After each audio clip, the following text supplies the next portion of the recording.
عليكم خوتي، مرحبا بكم في قناة أمين فود اس في. اليوم راح نطرقوا على آخر أخبار حول المنتخب الوطني الجزائري.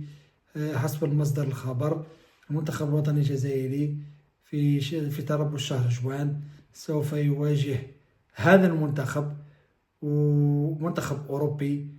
ونخليكم مع روبورتاج تعرفوا فيه المنتخب الذي سوف نواجهه وما رأيكم فيه، ونلتقي بعد هذا الريبورتاج. الجزائر تواجه هذا المنتخب وديا. كشف رئيس الاتحاد الجزائري لكرة القدم وليد صادي سهره الخميس عن برنامج المنتخب الوطني الجزائري الخاص بتربص شهر جوان المقبل، وفي تصريحات لوسائل الإعلام على هامش حضوره نهائي دوره الصحافة لكرة القدم بالقاع البيضاوي لمركب محمد بوضياف أولمبي بالعاصمة.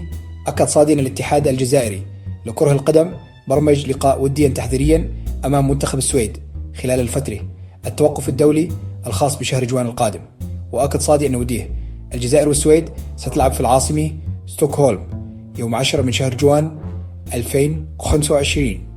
وتابع صادي أن الاتحاد الجزائري لكرة القدم أمضى مع نظيرته السويدية الخميس عقد تنظيم تلك المواجهة الودية.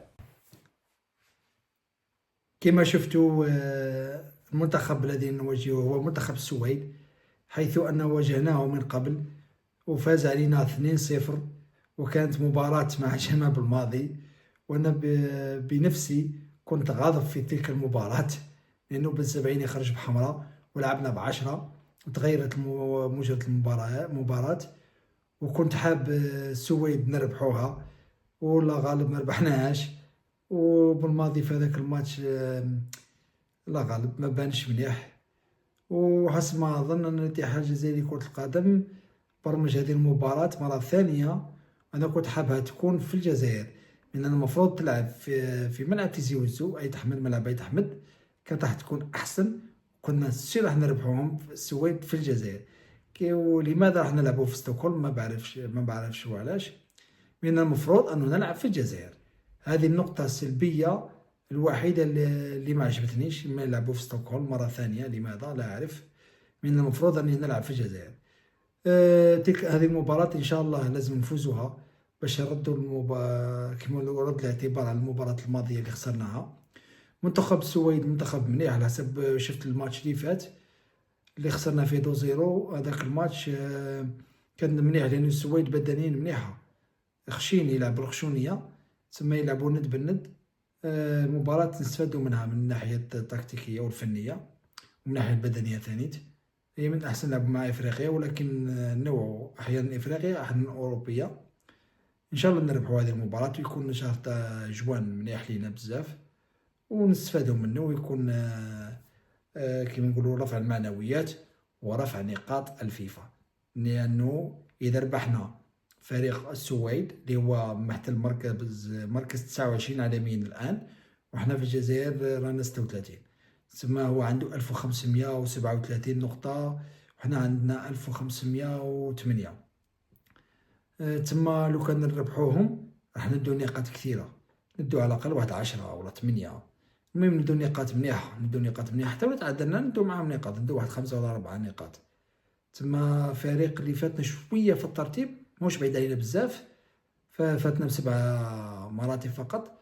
تما راح نكونوا نلعبوا معاهم مليح، وإذا ربحناهم أنا راح نفرح، ما نكذبش عليكم، نفرح. لازم نربحوهم، ما كاش منها ما نربحوهمش، لازم نربحوهم. ما كانش هذه السويد ماهوش فريق اللي محتل 15 عالميا، 14 10 5 أولى، كيما نقولوا 10 الأوائل. اللي 10 الأوائل هذوك صعاب شوية، ولا نقولوا 15 الأوائل صعاب شوية، نقولوا حتى 15 تحت 15 تقدر تربحوا.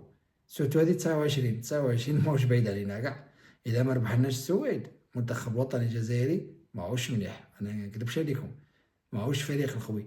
أنا نعرف الفريق القوي يربح الفرق مهما كانت المستوى تاعهم، الند للند ويربحهم، خاصة هذو الفرق القراب. يكون فريق الأرجنتين، البرازيل، الإنجليز، البرتغال، لا فرنسا، فرنسا، هادو معليش إذا كربحونا هادو قويين، إلا عندهم ريتم عالي بزاف، عندهم لاعبين كتير، عندهم تنافس حتى في الدكة. مي السويد ما عندهمش تنافس في الدكة يا حبيبي. اسمح لي، السويد لازم نربحوهم. اللي ما يربحش السويد غير يروح يريح في دارو، ما يلعب لا كوب دافريك ما يدير والو، لانه فريق موش كبير بزاف، موش فريق عالمي. واش نقول لكم، ديروا لنا تعليق واش رايكم في مباراة السويد، هل نربحوها ولا ما نربحوهاش. ونقول لكم شكرا لكم، ديروا لنا لايك واعجاب بالفيديو ودعمونا، ما تنساوش. ان شاء الله فيه الجديد في الايام القادمة. وشكرا لكم، مع السلامة، نلقاكم في فيديو قادم.